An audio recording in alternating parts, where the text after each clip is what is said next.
Hello. Welcome to my channel Touching Stories. You're about to hear an amazing story about love and unexpected decisions. Enjoy watching. Hello. You're here again? Smiled Ginny Riley as her cousin met her on the doorstep of her grandmother's house. Grandma Cassie lived in a beautiful two-story mansion on the very outskirts of the district center. The village was in a picturesque place. There was a garden, a forest, and a rivulet.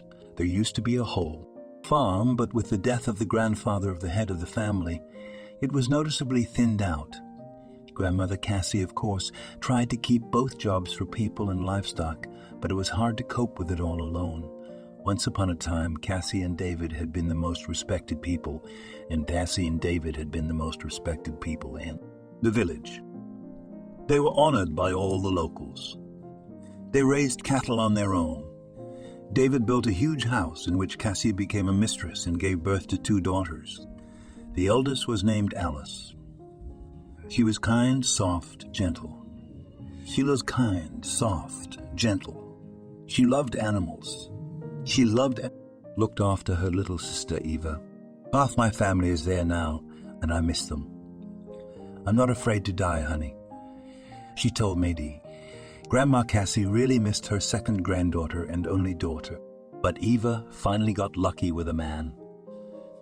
Found a rich old man and went to live with him, abandoning her daughter like she wasn't her own. Ginny's relationship with her mom hadn't been good from the start, and she'd been surviving on her own as best she could, and as her mother had taught her, going through suitors too.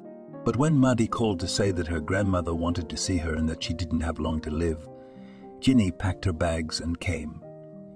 She assessed her chances, her charm, and decided she would take the farm for herself, sell it, use the money to start a business. Ginny had always wanted to open her own cafe or bar so that the money would flow, and she would walk around in a beautiful outfit and hand out errands. She got her passion for money and luxury from her mother. And so, Ginny stood on the doorstep of a beautiful mansion, mentally calculating how much the house could be worth. Come in. We've been waiting for you. Her cousin smiled at her. Maidie was a pretty, dark-haired girl, 19 years old. Thin as a reed, for she was on her feet all day, keeping the house clean and the kitchen tidy.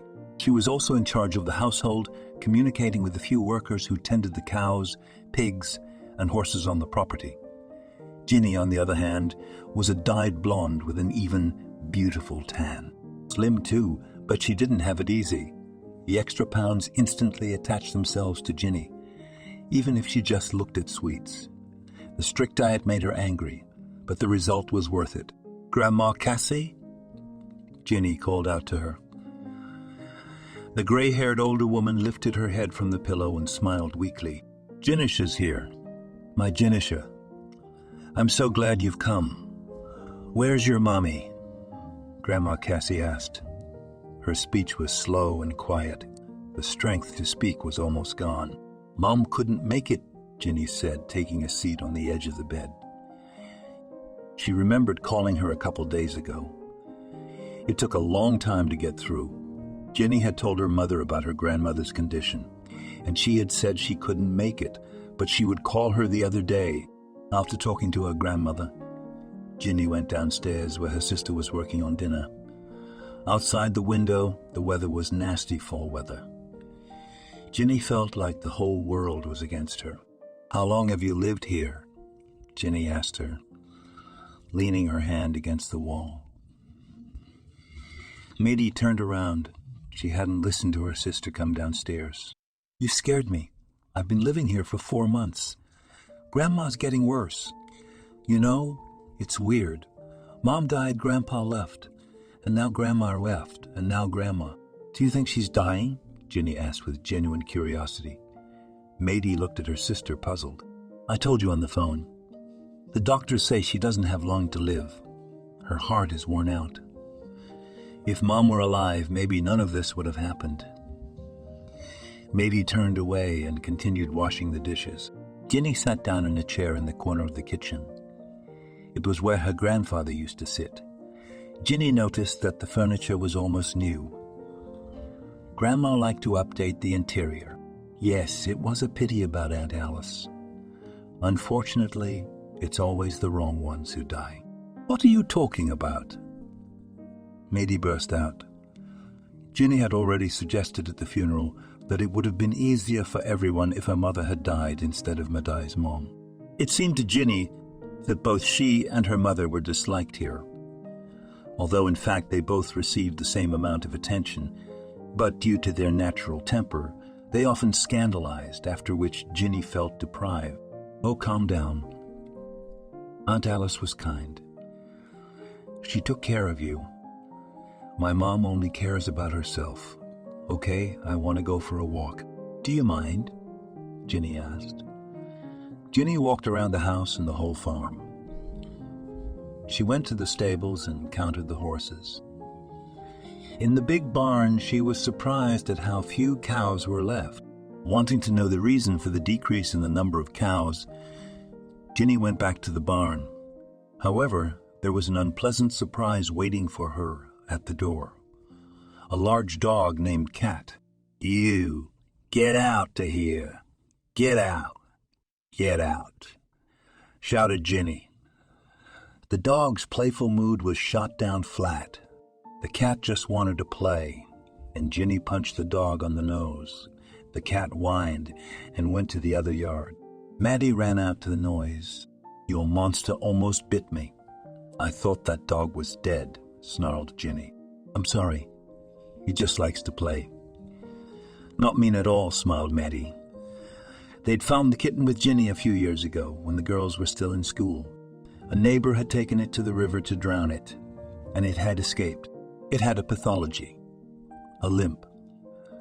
The neighbor thought it was a defective puppy, so he took it to the river.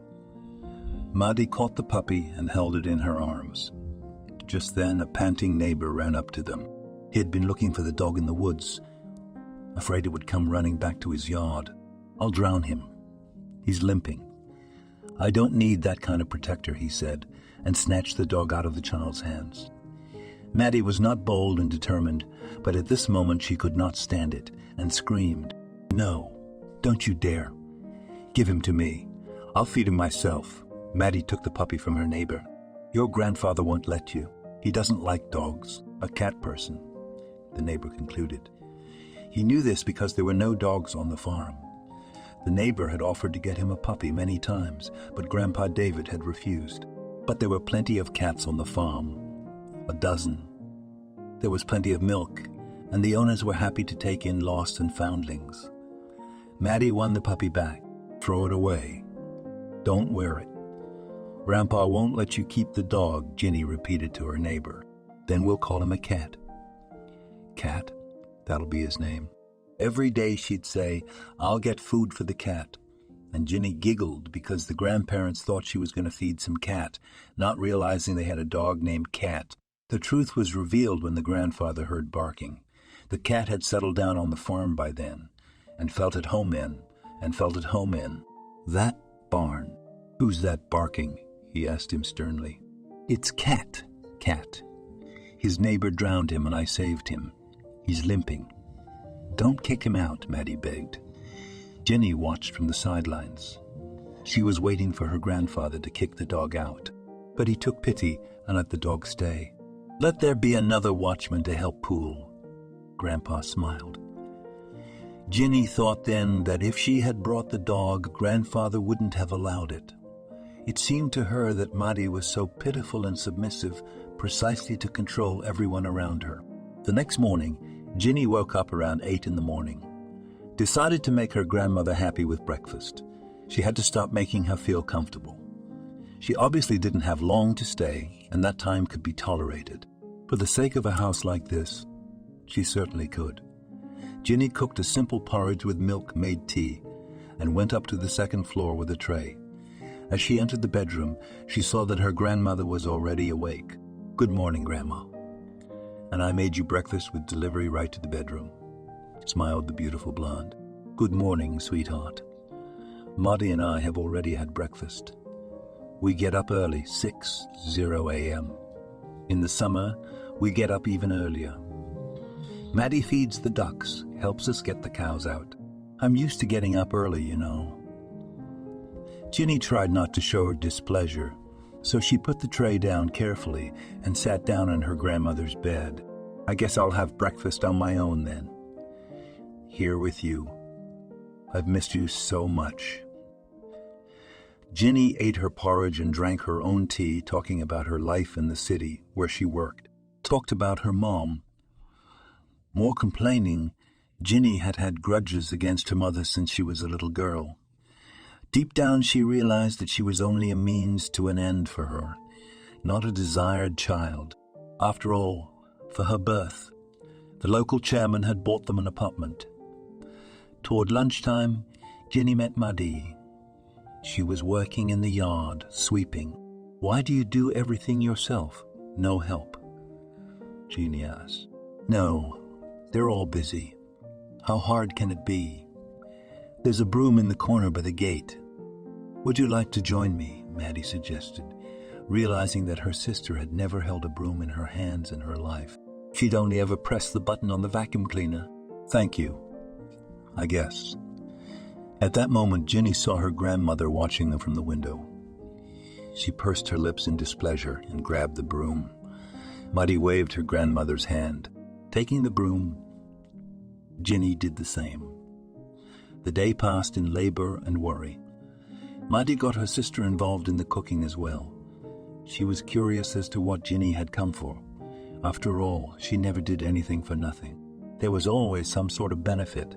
When dinner time came, Maddie prepared a tray for grandmother, but her sister had a dead grip on it. I'll carry it myself. Let me do it, Maddie smiled. You see Grandma every day, and I just got here. Let me be with her. Or are you just jealous? Like when I was a kid, Ginny said angrily, not removing the unpleasant smile from her mouth. When we were kids, we were loved equally. And you just don't know what kind of medicine Grandma takes. Maddie raised her eyebrows, looking at her sister in surprise. Ginny took a step aside, giving her sister the tray. I'm coming with you. I want to know what medicine Grandma is taking, Ginny said. The sisters went upstairs. Maddie explained to her sister what pills Grandma had to take. Ginny listened half-heartedly. Her attention was drawn to the expensive antique interior of the bedroom. She had already mentally priced her grandmother's jewelry. Ginisha wanted to sit with you. She said she missed you, Maddie said, and her sister nodded happily, feigning goodwill. That's good. I miss her too, the old lady smiled. Let her stay with you tomorrow then, and I'll go into town. I need to get some medicine and something from the vet's pharmacy for the horses, Maddie suggested. Ginny agreed happily. Her sister had given her the perfect opportunity to show her grandmother care and love. Is it too much to ask of old people? Ginny decided that she would read a book to her grandmother and feed her. But instead, Maddie reminded her sister once again about the medication and told her that tomorrow she needed to take Grandma to the shower to help her bathe. She liked to do that in the morning after breakfast. Then she told her what time she had to go to the bathroom, showed her what clothes Ginny should wear. When Maddie left, Grandma immediately asked her granddaughter to take her to the shower. I love bathing, she smiled. Ginny had to not only undress her grandmother, but also rub her back and everything else. At this very moment, Maddie was giggling behind the wheel of a simple domestic car, and Grandma was smiling slyly in the shower, realizing how much Ginny hated doing all this. That evening, when Maddie returned, Ginny was sitting in the kitchen, drinking a whiskey she'd found in the cupboard. Yeah, Ginny said, pouring a new drink. You should at least have an appetizer, Maddie suggested, taking a sliced ham and cheese out of the fridge. Ginny took the treat from her plate and began to eat. Did you give Grandma the pills? Maddie asked. The blonde with a glass of liquor nodded, remembering that she only gave the pills in the morning. She hadn't even remembered them at lunch or in the evening. Her grandmother must have forgotten too. Her memory was failing her. Years. Cassie's grandmother had turned 87 last month. The next week was a week of hard work. Ginny was trying to fill in for Maddie. She went to great lengths to bathe the old lady, help her to the bathroom. She did it on purpose, to show that she was not squeamish. In reality, Ginny barely tolerated the old woman's very presence. She felt no emotion towards her. Maybe when she was a child, but then it seemed to her that her grandmother had paid more attention to Maidie. Maybe because she lacked attention from her mother, she demanded special treatment from her grandparents. Ginny wasn't overzealous, cooking for Maudie's grandmother. "So, how's it going?" her granddaughter asked. "You know, I already want that scheming girl out of the house. She's been talking all day today about how much she loves me, and she kept insinuating that you were talking bad about me behind my back," the old lady said. "Well, we're not going to kick her out," Maddie smiled. "Of course we're not. You know what she said, that you're tired of washing me." "Yeah," Maddie laughed. Grandma Cassie laughed too. "Well, I guess I'll go pack then. By the way, is she giving you pills?" Maddie said more seriously. Grandmother nodded, trying to remember. Ginny gave her medicine, but not every time. She'd forget, and sometimes she'd give her only 1 pill instead of 5 on purpose. I realized what she needed. She'd already asked twice to have the house signed over to her. Grandma Cassie told me, holding her favorite granddaughter's hand. It was to be expected. You know, I was hoping she'd have some humanity in her. "It's just greed," Maidie said sadly. "But she's not getting anything. You can split the will between the two of you. You shouldn't have left everything to me alone. There's not Aunt Eva. She'd be hurt." Maddie didn't want to be the sole heiress. She didn't care about material things. It was important to her that her grandmother lived because she was the last soulmate in the whole world. After her mom died, Maidie had grown attached to her, and Grandma missed her husband, Grandpa David, so they found each other. They'd talk for hours about all kinds of stuff. Maddie trusted her grandmother with all her secrets, and she told her about her youth. "Was it his?" he asked, keeping his eyes on the child. Cassie was silent. What could she say? It was obvious. She was more ashamed and scared than ever. "I heard your Diana's pregnant too. And she's got a man who's infertile. What are we going to do? Divorce?" she asked me straight out. Divorce was rare back then. David wasn't going to break up the family. He just wasn't getting laid. Cassie was cheating out of spite. He could do it, but she couldn't. David took little Eva in his arms. "Here's what we're going to do. We'll name her after my mother, Eve, and I'll dump Diana. Tonight, she won't leave her husband anyway. Convinced him the doctors were wrong, and he's not barren. He's glad. He's a fool. But Ava is the first, and she's our second child. It's okay. Eva is our daughter, yours and mine. And don't you ever even think about anyone else." There was nothing. "No one, not you, not me. Do you understand?" Cassie nodded. From that day on, there was no more cheating in their lives. Cassie wanted more children, but she couldn't get pregnant again. That letter carrier had long since passed away on a drunken errand, and there was no news of Diana's fate with David's child. They had moved to Lithuania just after the baby was born. It was a boy.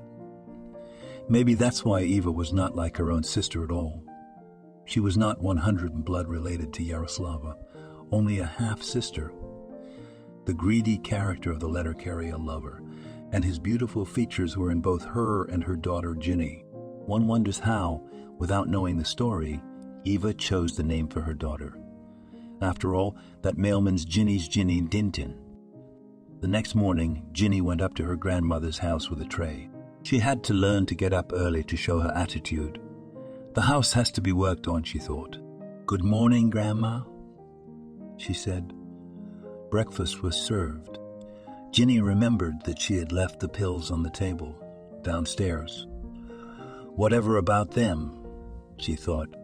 Going downstairs was lazy. She regularly forgot to give her medications.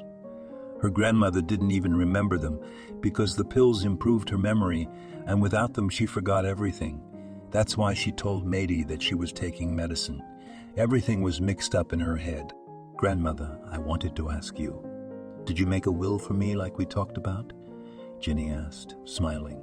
"Not yet," answered Grandma, sipping her tea. "Rewrite it, or I'm not at peace with it. I don't want our family farm to be sold after you're gone. Maddie wants to go to the city. She talks about it all the time. Yesterday she was just sighing, 'I can't wait to get out of here.' She'll give up everything. And I'm tired of the hustle and bustle. I'm like my grandfather. I can't stand this town. I want to develop the farm, take care of the animals." Grandmother watched her granddaughter lie and twist and nodded affirmatively. "Of course, if you say so, I'll do everything today." "You know what? Hand me that thick sketchbook over there." "Bring it over," Grandma asked. "Ginny, my pills," the old woman reminded her. "Yes, I'll get them now. Eat for now." Ginny went downstairs. Just then her phone rang. It was her ex-lover. She took the call. She fought with him, then made up with him. He promised to do anything she wanted for her if she came back. Ginny said she had some unfinished business here that would help her get richer. She promised to come back as soon as she finished it. "I look forward to it," he said. Ginny forgot she was on her way to get her pills. She went up to her grandmother's house. "Was it good? I cooked it myself," she lied. Grandma forgot about the pills and began to remember making the casserole for Grandpa. She told Ginny her secret recipe. She didn't listen, just smiled and held her grandmother's hand. As soon as she left the room, she rushed to wash her hands as if Grandma could infect her with old age. The next morning, Ginny was awakened by footsteps. It was Maddie.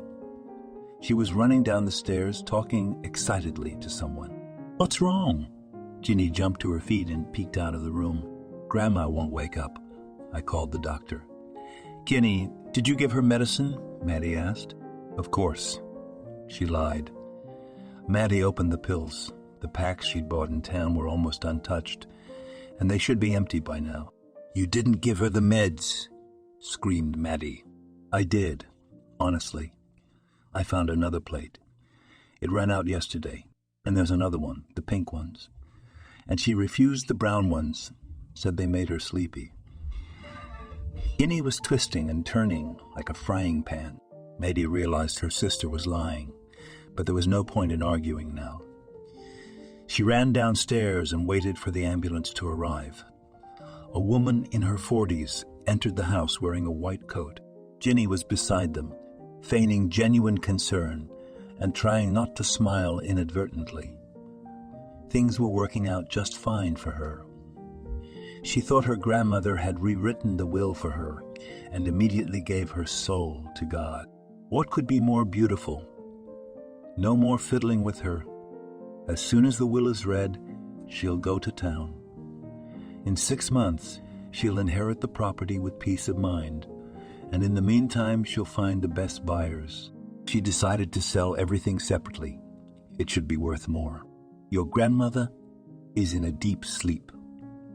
That's what happens to the elderly before they die. She may wake up and live a little longer, or she may stay there and go quietly, the paramedic explained. After listening to the doctor, Ginny left while Maddie stayed behind to receive further instructions. The local paramedic knew Medina better than her sister, and she was the one to give instructions about treatment. Meanwhile, in the bedroom, Grandma Cassie was sleeping a sound sleep. She was inside her mind, somewhere deep. She was where her fate was being decided. Her dreams were more like memories. Only she, being in them, realized that what was happening around her was not real. "Margoshenka, my soul. Come in quickly. We've been waiting for you," her beloved David said in a low voice. It was their wedding anniversary. At the sumptuous table were gathered the closest people. Their 2 daughters, their little girls, Ginny and Maddie. There were also neighbors with whom their family had always been friends. "Well, happy anniversary to us. 40 years of marriage. Oh, my darling." David kissed Cassie and she smiled. Everyone around them was celebrating. And it felt so good, so light and so warm. It was summer. Her body, lying alone in the room under the blanket, was freezing. But there, in the dream, she was suddenly unbearably warm. She was loved again, and nothing hurt, and the memory, like a bud, opened up. Someone was toasting, and Cassie looked at Alice, her dead daughter. "My darling, are you here?" she asked, unable to hold back her tears. "Of course I am, Mom. I'm here. Don't cry." "I love you so much," Alice confessed. She was very beautiful in her purple dress. Her shoulder-length black hair was curly. Cassie looked at the girls. They were about 5 or 7 years old. They were sitting at the table and giggling. They are friendly. They are friendly. They haven't faced the vicissitudes of fate yet, and they're doing just fine. All the people closest to them are here. But there was someone else missing. Cassie turned around and saw her parents at the end of the table. They weren't young, but they weren't old either. She remembered exactly. Her parents hadn't been there for their 40th wedding anniversary.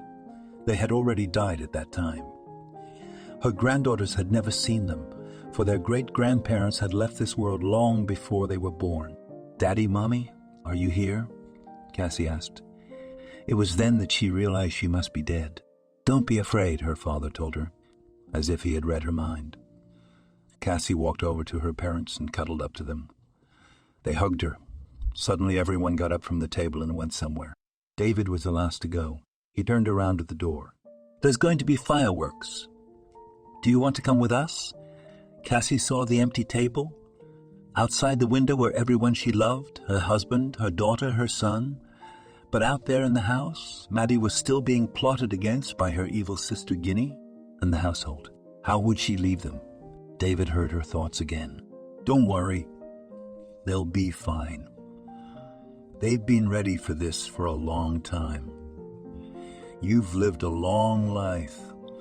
You're missed around here.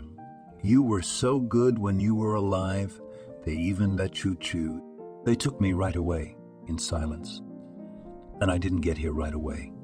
I was working off a sin. You can stay here with us right away. Your parents miss you all the time. But they haven't left you all this time. You know, neither have I. Come with us. You coming?" He held out his hand to her and Cassie smiled. She felt young in that moment, and her smile was that of a young woman. It's not for nothing they say that a soul is always young. Cassie stood there not knowing what to do. She realized that it was her choice who she would stay with. She figured she could always make it here in time, and there were other things to do back at the house. What to choose? At that moment, Maddie came up to her and touched her arm. "Grandmother, you just live, my darling," whispered Maddie. Cassie heard it. In that moment, she made a decision, the only right one. She took David's hand and walked out with him to watch the fireworks with the others. "Don't worry, she'll be hurt, but she'll get through it. You did the right thing. And her good deeds will save her many times over. We'll be watching with you." They held hands and crossed the threshold. Cassie saw thousands of fireworks. The beauty was astounding, and the feeling of love and happiness was so palpable that she wanted to cry with joy. Nearby were those who no longer needed to be mourned. At that very moment, her breathing stopped. Maddie tried to help, then cried on her grandmother's chest. Behind her, Ginny stood silently. As emotionless as she was, and her grandmother's death had shaken her. Death couldn't help but shake her. "She's gone," whispered Maddie through her tears. Ginny walked over and hugged her sister. They both needed it. There was a commotion in the house. The news of Grandma's death had stunned all the workers and fellow villagers. She was loved and respected. She often helped people in any way she could. An ambulance arrived and the paramedic recorded her death. No autopsy was required in her years. Wise local grandmothers organized everything as it should be. They told Maddie how to bathe her properly, what to wear, where to order a coffin. The hustle and bustle passed Ginny by. She wasn't in shock for long. Finally, it was safe to think about going into town. Her Wayne was waiting for her already. "What a fool I am. whispered Ginny, reading the actual will. Only now did she realize that no one was going to sign the house over to her. Everything was going to Mady. Everything. The only thing in the will was an old photo album. It was full of baby pictures of her mother, Alice. Also in it lay a photo that could explain to Ginny her true origins and point to relatives who could help her rise to a high position in society. But Ginny didn't care about that. She wasn't going to get nostalgic flipping through the pictures. She was furious. Damn old woman, I hate you. Burn in hell, she said aloud, throwing the album at the wall. Ginny took the will back to her room, wondering what to do with it. She sat in her bedroom and rubbed the sheet in her hand. You tricked me. You will pay for this. I'm your granddaughter too, and my mom is alive, unlike Pebble's mom. You could have split it between the three of us, but you gave it all to her alone. She just started sucking up to you earlier. Sucking up to you. She had more foresight. But it won't help her. Ginny waited for her grandmother to be put in the coffin, walked over to her, and slipped the will under her arm. Go on, tell everyone now if you can. The old hag, whispered Ginny with a smile. The fear and grief were gone without a trace. Greed and resentment took their place.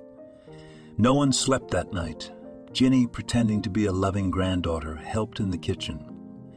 In the morning, everything was ready. Mady and Ginny passed out exhausted. By noon, the house was full of people. Everyone had come to say goodbye to Cassie, to see her off.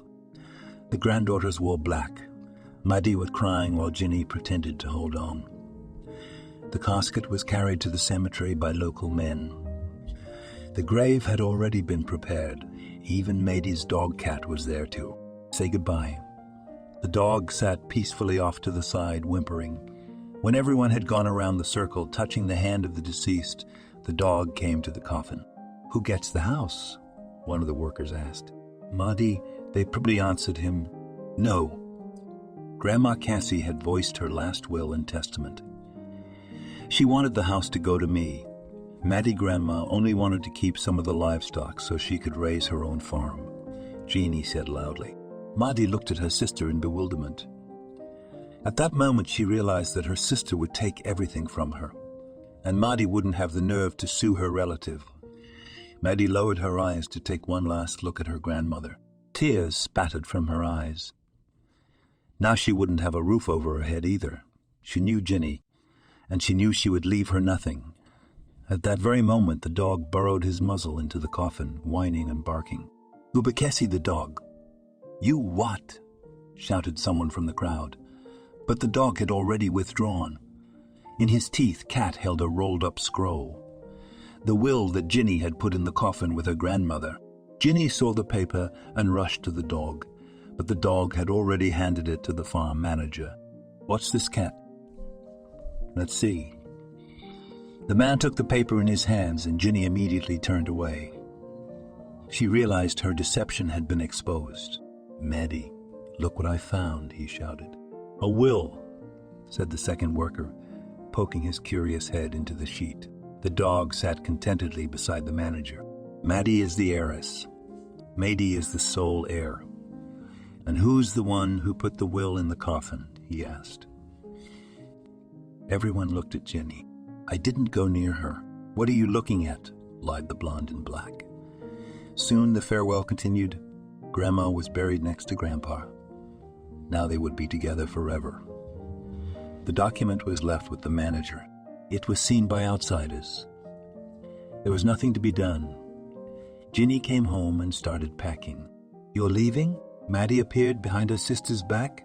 Yes, Grandma's gone. The house is all yours. There's nothing more for me to do here. Madai watched her sister breathe venom and didn't know how to react. How could you? Grandma had made her will. Did you want to take it all for yourself? Mady asked. And now you've taken it all for yourself. Ginny wheezed. She had changed her clothes and was now wearing a pink blouse and simple blue jeans. The morning was over. I nursed her back to health. I love these places. Ginny, you can always come. Your room is yours to keep. It's your home, too, no matter what the papers say. You can come here all the time with your friends or by yourself. I don't want to fight over money, and I'll keep the place running. I'm not a city girl. I don't like the city. I'll stay, but you must come. She wanted to keep at least a bad peace with her sister. Anything was better than a good fight. But Ginny said nothing. She left without even thinking of staying for the wake, which was to be held tomorrow. A dog barked at her on the doorstep. Ginny flinched, but walked on by, thinking she would never get a dog. Already that evening she found herself in town, in Wayne's arms. Told him her sad story. I know it hurt, he replied, hugging her naked body under the blanket. I know it is. We're both granddaughters. But she's the only one who got everything. Why don't my loved ones love me? I love you, he said, kissing her on the lips. You know, I'd burn the house down for that matter. Nobody's gonna get you. If they don't want to share fairly, let them sit with nothing. Why should you be the only one left with nothing? Share it with your sister. I hate lying saints, Wayne said. That day the thought crept into Ginny's head that she needed to get revenge on her little sister. Ginny decided to put revenge on hold. She tried to get a job. All the good jobs were taken. All she could find was a job as a waitress in an expensive restaurant. There was nowhere to go.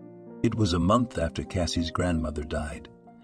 That day, Ginny had more bad luck than usual. One customer groped her, another complained about her to her boss. She was reprimanded, lost her bonus. She got home and heard a voicemail from Maudie. Sis, come over. I'm sad here all by myself. I wish we could live here together. She's kidding, said Ginny quietly. She's taking everything and laughing at her. She called an old acquaintance of hers, Kinski, in the village. He answered the phone. Ginny said there was a case she was willing to pay well for. Are you serious? You want to burn your sister? In the house? That's criminal. He shook his head. What if I tell the local police that you smoke pot and grow something illegal on your property? Would you like to be paid or intimidated? Ginny insisted. During her stay in the village, she often walked past Kinski's house and saw what he was growing. They chatted a couple of times, and Kinski liked her.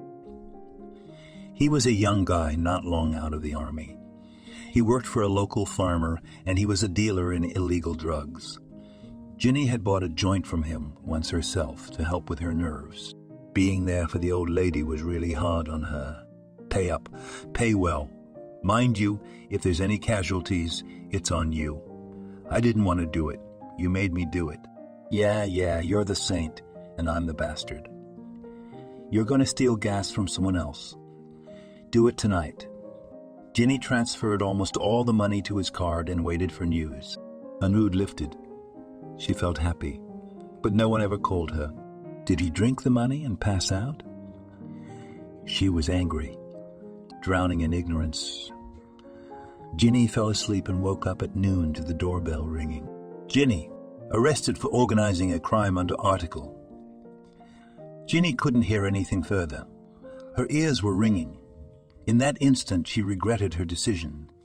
Had that village idiot gotten caught after all and ratted her out? Had the house burned down? She asked as she was being led handcuffed to the car. No. You're lucky no one was hurt. Ginny let out a groan of disappointment and climbed into the car. It's not like that. Last night, Kinski doused the fence and part of the house with gasoline, set it on fire, and ran away. But he didn't get far. The cat got off his chain and chased him. At the barking of the dog woke up the watchman Bullet, who helped the dog to apprehend the arsonist and extinguish the house. Thankfully, nothing was burned. However, the fire reached the open window to her grandmother's bedroom, which Mady had left open to ventilate. The flames reached the bed through the curtain and marred the interior. The exterior paneling of the house was damaged, and some other items inside the room were burned. Poor cat. He woke me up with his barking, and he caught Kinski, complained the guard. Maddie grabbed the dog, put him in the car, and started driving like crazy to the city. She arrived at a veterinary clinic that was open 24 hours a day and brought the huge dog in her arms. She smelled like smoke. Her face and clothes were soiled. But the only thing Maddie cared about at that moment was keeping Cat alive. She decided she wasn't going to let death take the dog away from her as well. Hurry. Please. What's wrong? A doctor came running out of the office, apparently dozing off. The name on his badge was Evan. I don't know. He saved us from a fire, and he was injured. He's breathing, and his heart's beating, and he's twitching his paw. I'm gonna die right here if you don't save him. I swear to you. Maddie was crying and screaming, and she scared the young specialist. He took the dog to the office where he took x-rays and saw the fractures. Surgery was next. Maddie sat in the corner of the room, right on the floor, unable to remember the horror she felt when she woke up that night and saw the fire devouring everything in the yard. She had never been so frightened before, and her grandmother was gone, and her grandfather, and Mom. Too much all at once fell on this girl's shoulders. She just couldn't accept the death of the dog. I'm sorry. I've been told not to come out to people with that look on your face after surgery. I'm just very focused, and your dog is alive. And your dog is alive. You know, at one point I thought that was it. But no, the dog wanted to live. He fought, and I was able to stop the bleeding. I can't promise he'll be okay, but for now, he's stable. He'll sleep for a long time. We can't take him back yet. You feeling better? Why don't you tell me what happened? Show him to me. I need to see that cat's alive. Cat? The doctor didn't understand. It's his nickname. Cat. Let me see Cat. The doctor took the stubborn girl to the room where the dog was lying. The instruments showed a heartbeat, a pulse. Maddie touched the soft fur of the pet. He was warm. Thank you, she cried again and hugged him. Evan smiled and hugged her too. I've never met such a sensitive and loving hostess. Let me buy you a coffee. Maddie, on emotions, told the handsome doctor everything about herself, how her relatives died, one after another, how the house was set on fire, how she fought the fire, and how she found the dog unconscious. As she talked it out, she felt relieved and ashamed that she'd taken it all out on a complete stranger. But Evan was kind to her. They talked until morning. Evan reported that the dog's condition was stable and there was no danger. You know, it's a family matter. Can we let her go? I'm not going to write any statements, she asked the police officer, but he shook his head glumly. Too late. I solved the crime and filed all the papers. Where were you before? He asked. I was at the veterinary clinic with the dog. I'm sorry, your sister won't get much time. Don't worry about it. Maddie stayed home. Together with the workers, they tried to clean up the arson, and they worked late into the evening. Maddie fell asleep before she got to the shower, exhausted from all the stress and the recent events. She forgot to call the clinic to ask how Cat was doing. The next morning, she was awakened by a phone call. Maddie? You have a call from the veterinary hospital. Your dog's recovered here. He's better. We can take him in. We just need someone to keep him on antibiotics for a couple more days. Maddie recognized the doctor's voice. He'd gotten under her skin. She'd cried into his robe and fainted there and told him more about herself than she should have. I'll be there. An hour later, she was already standing in front of the handsome man and stroking her favorite. He was already on his feet, though he limped. His ribs still hurt, of course. I'll give painkillers with me, add them to the food. And the injections. Maddie listened to him and her heart sank. She thought it was out of place, out of time. After paying at the register, she picked up the dog, said goodbye to Evan, and left. Well, He didn't show any interest in me. What made me think he liked me? I just came off as the worst kind of hysterical, she told the dog on the way home. At home, her usual work awaited her again. The refrigerator was empty. She'd completely forgotten to cook for herself and buy groceries. Maddie took a shower and lay down. The cat was in the house now and lay on the bed with her. She changed his bandage, made sure he didn't rip it off, and gave him his shots. Her grandfather had taught her all that when she was young. So it wasn't difficult. In the evening, she looked out the window. She was thirsty, but Ginny had emptied all the supplies. "Where are you, Ginny?" "Silly girl. Like when I was a kid and I resented you and wanted to break everything I had just because you didn't get it. And now you'll have a criminal record." Maddie sighed heavily. It was a shame that her sister felt that way about her. Only now did she realize that Ginny had been fine with her dying in the fire. After all, if it hadn't been for the dog, she might have been burned alive. It got scary and empty. She wanted to go up to her grandmother and talk to her about it, but instead she just looked at her portrait. She was already in bed when the phone rang. "Hello, Maddie. It's Evan from the hospital. I wanted to check on Kat's health," she heard, and caught herself smiling. "Hi, I'm so glad you called. Kat's asleep. You know, he keeps rubbing the bandage. It must be the stitches itching. Otherwise, he's fine. So you'll have to come and see me again. We'll put a collar on him that'll keep him from scratching the stitches until they heal." Maddie was excited about this new opportunity to see Evan. She'd picked out her nicest pants for her meeting with him, and she'd let her hair down. She looked much better now than she had when they first met. Evan put a collar around the dog's neck, and Maddie was about to leave, but Evan stopped her. "You know, I rarely call our hospital clients in the evenings. I rarely faint, and I rarely tell strangers everything about myself," Maddie smiled. "Well, I'll call you again. Unless, of course, you're busy. Do you have a husband or something?" The doctor stammered with embarrassment.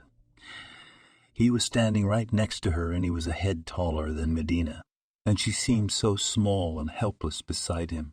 "I don't have a husband." "I don't seem to have one either, and I wouldn't mind if you called."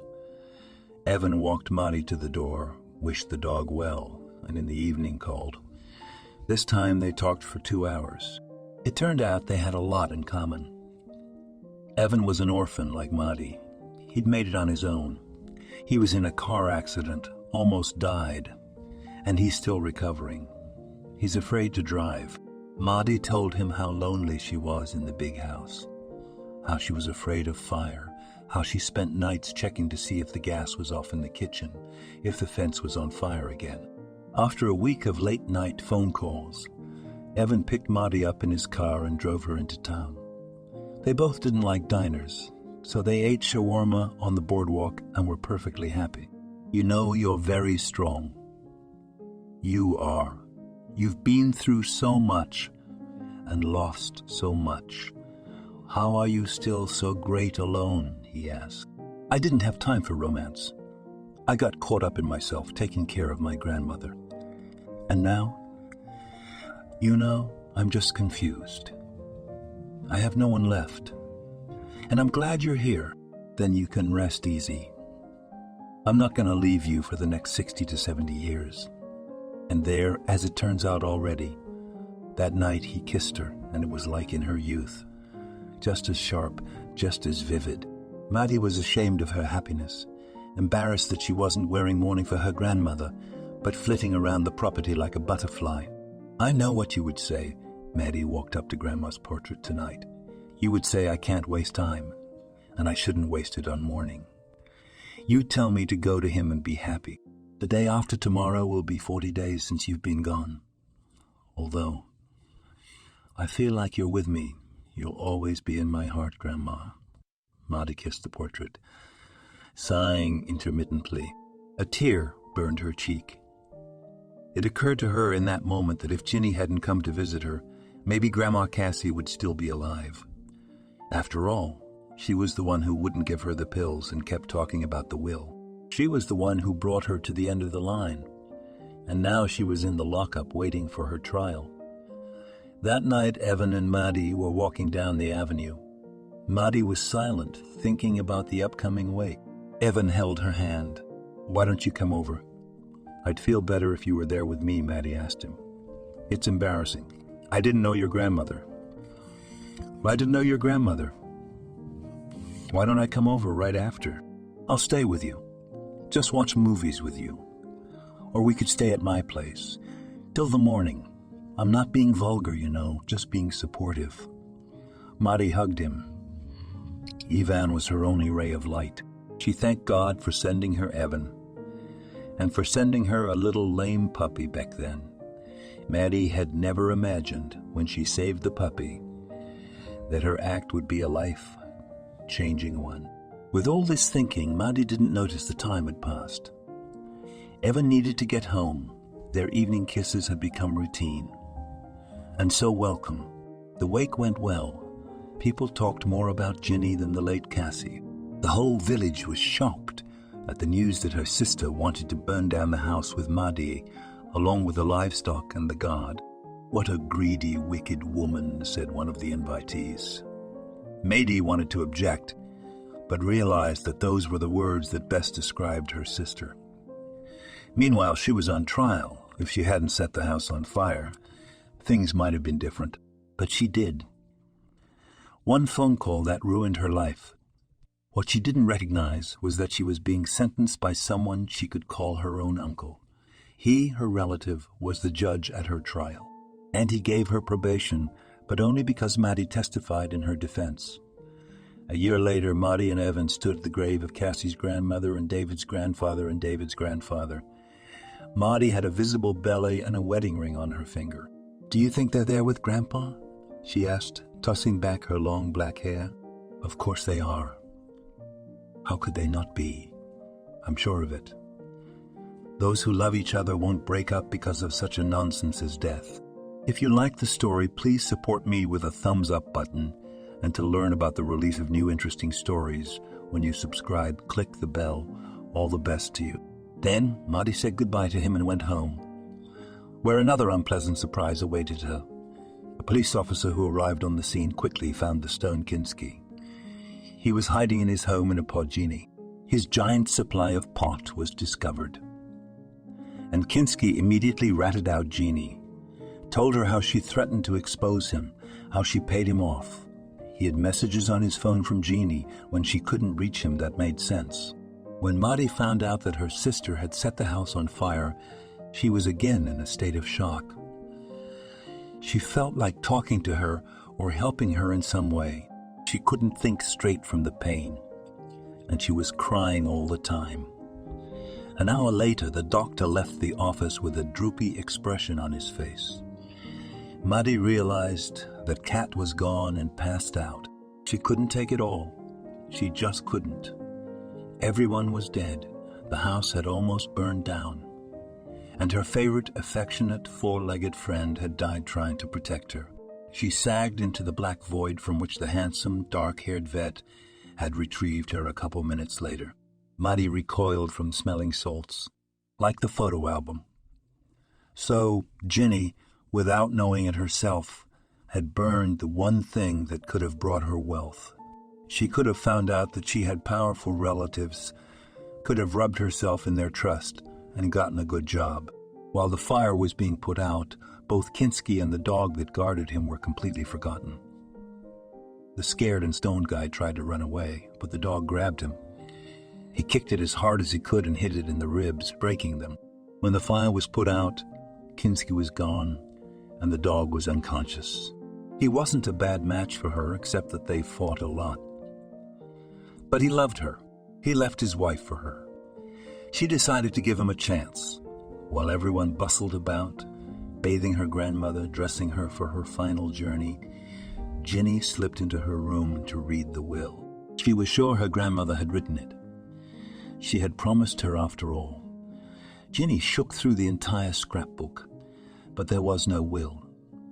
So she opened the closet and found the paper in it. It even had a notary's signature.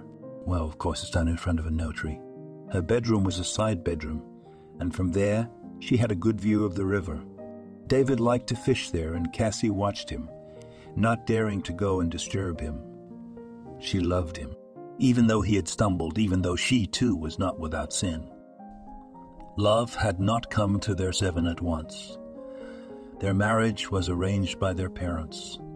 The children gave their consent because they liked each other, but nothing more. It took them a long time to get used to each other, be made on the side, until they saw in each other the most important features that are worthy of respect. And David idolized his wife, and she adored him with all her heart. Unfortunately, when he lost his only daughter, he couldn't cope with the grief and left her early. His binges were like suicide attempts. He drug himself to the point of unconsciousness, and then he'd get really sick. Cassie still regretted that she hadn't listened to the advice of the local doctor and hadn't sent her husband for compulsory treatment in a psychoneurological dispensary. He had had a nervous breakdown depression, and he was drowning it out with vodka, refusing any medication. Toward evening, Ginny went to her grandmother's house again and brought her dinner. The same face. Of course, David had guessed it all at once.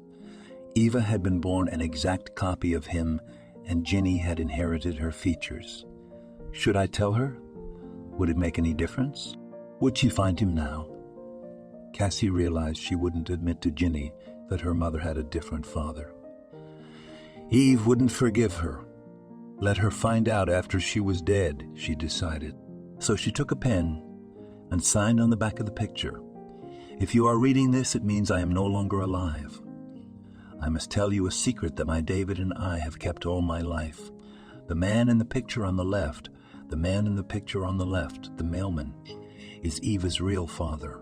Biological, I had an affair with him, but David found out, forgave me, raised Eva as his own daughter. Ginny obediently handed over the heavy album. Listen, granddaughter, this is my will. I'm going to sign it over to you, right now. I just need quiet. I'm not very good at concentrating, so I don't make any mistakes. Leave me alone for an hour, okay? Grandma asked. Ginny nodded happily, gave her grandmother a peck on the cheek, and walked out. Out the door, she wiped her lips as if from dirt, and smiling went to her room. She was sure. It was done. Grandma, meanwhile, was looking at old pictures, nostalgic and grieving for her husband. Wedding photos, the first pictures of their children. Collective photos with friends at weddings. One of the pictures was of the very same mailman. Only now did Cassie notice how much Ginny looked like him. But Grandma didn't reproach him, because she herself ran off to the hayloft every time to the incredibly charming mailman. He was a handsome, ambitious fellow who, later on, swayed the postmaster and took his place. At the time all these events were taking place, Grandma was already in her arms with little Alice. Pregnant for the second time, she was almost certain that the child was not from her husband. She was terrified and broke off all relations with the letter carrier. She had a family to save. If David found out she was carrying someone else's baby, he'd leave her. He threatened to take Alice away and leave if she didn't end her affair. And he cheated men. Who can understand them? The grandmother didn't tell her granddaughter he was ashamed. She swore she'd take the secret to her grave. When Eve was born, David knew at the first sight of her that she wasn't his. She looked a lot like the mailman's face, and he knew it all at once. You can learn so many interesting things from old people. For example, grandchildren always think that Grandma and Grandpa lived from youth to old age, soul to soul. But Grandma Cassie, already after her grandfather's death, told how she caught him with another woman when she was young, and that he probably had a child on the side. She herself was also in love with the local letter carrier, and after learning of her husband's infidelity, she nearly broke up the marriage, cheating on him for a year with that man. Grandpa David caught them. There was a fight. There was a village. Wide scandal. In the end, he swore he wouldn't cheat again, and so did Grandma.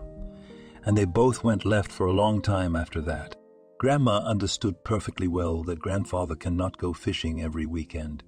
and come back without fish. And one day she found a price tag and a bag of fish, which he allegedly caught, and it all added up. His mistress worked at the store. The girl was afraid that Ginny would inadvertently poison her grandmother or give her indigestion, so she tried to do everything herself.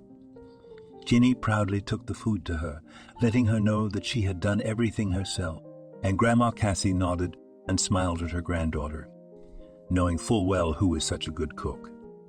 So Ginny thought she was the most cunning, but it's not easy to outsmart a man who is half a century older than you. After Ginny fed her grandmother dinner, she would go for a walk around the house. In fact, Ginny was assessing the area, looking at what else was valuable, planning how she would put together a listing, what she would emphasize.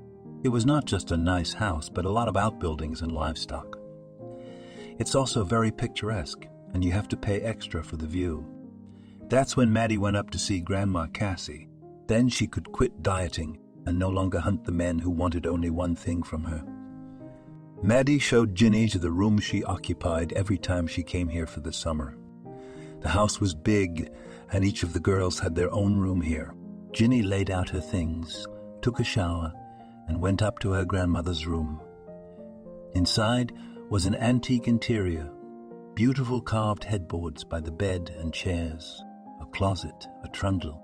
In the center stood the large bed that Grandma Cassie had always shared with her grandfather. Memories came over the girl. Not long ago he had been here, and now he was gone. Neither was Aunt Alice, Maidie's mother. Ginny sighed. She loved her grandfather and always wished he had paid more attention to her. Ginny realized that until she got her life together, she couldn't get fat.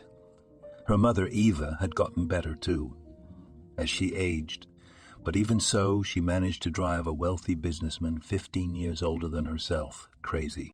Her sister's slimness, for which she made no effort, had always angered Ginny. She also disliked the fact that her grandfather had always been more fond of Maddie without hiding his feelings. Ginny considered herself resentful and deprived. She hadn't come to the doorstep of this house to be related, or to say goodbye to her grandmother. She had come to get her peace, what she was entitled to. When her daughter was 5 years old, Alice also moved to the city. She was offered a good job there. Ginny and Maidie saw each other, talked, but they were never friends. Two different characters, two different views on life. Although the girls were yearlings and even went to the same school in the city. When Maidie turned 17, Alice, her mom, got sick. The doctors made a disappointing diagnosis, saying she had no more than a month to live. It was cancer. However, Alice lived almost 3. David was heartbroken. After burying his beloved daughter, he started drinking. Cassie couldn't cope with him and the household. Soon he was gone too. Grief and alcohol drove him to his grave. Thus, he outlived his beloved eldest daughter by only 6 months. When the beloved husband was gone, Cassie's grandmother was also ill. To support her, and at the same time, and to escape from the rented apartment, where even the walls reminded her of her mother dying in her arms, Maddie moved in with her grandmother. She helped her with the household, nursed her back to health, and often had to call an ambulance. Grandma Cassie started giving up. He was deeply married with children, but Eva was determined to win him back. It didn't matter that he was 2 decades older. He became infatuated with the young woman, took her to the city, to cafes and restaurants, bought expensive clothes. Eva got pregnant by him, hoping he would abandon his family. But all she could get from him was an apartment in the city. Instead of a monthly child allowance, he bought her an apartment with a written promise that Eva would leave him alone. His family almost broke up then. Eva named her daughter Ginny after his wife. It was a final spit in the face, a sneer on her part. So Eva became a single mother, living in the village with her parents and sister. Eva didn't want to. She moved to the city, to her apartment, and began to search for suitors there, but no one stayed with her longer than 6 months. Alice was modest, kind. She fell in love with a military man who was visiting the village with a friend. She fell madly in love and spent the night with him, from which she had a daughter. She named the girl Mahdi, but the military man left and never picked up the phone again. Alice decided to leave him alone and live her life. No material claims. Her parents helped her raise the child. Eva was 3 years younger than Alice, and she used it as much as she could. From childhood, David noticed that Eva was always scheming, complaining about Alice, setting her up. She'd break a vase and scream that it was Alice. The girls were very different. It's like they weren't even related. When they grew up, Alice was shy to go out with boys and rejected all their advances. Eva, on the other hand, chose suitors, was a coquette. Her main trait in adolescence was greed. She was looking for a richer groom. She didn't mess with the ordinary guys who came to her doorstep in droves. Right after school, Eva found her ideal in the person of the local chairman. He had the most expensive car, the most beautiful suit. I can't take this secret to the grave with me, so I'm leaving it here on the back of this photo. Eva's father is dead, but she has half-brothers who live in the city. They're rich, they work for the government, I can't remember exactly where. Once you find them, Ginny, you can ask them to help you get a good job. They're always helping their loved ones. The Stones, Paul and Dexter, they're your uncles, Jeannie. Go to them and you won't need anything. Finished writing, Grandma put the sketchbook aside and looked out the window.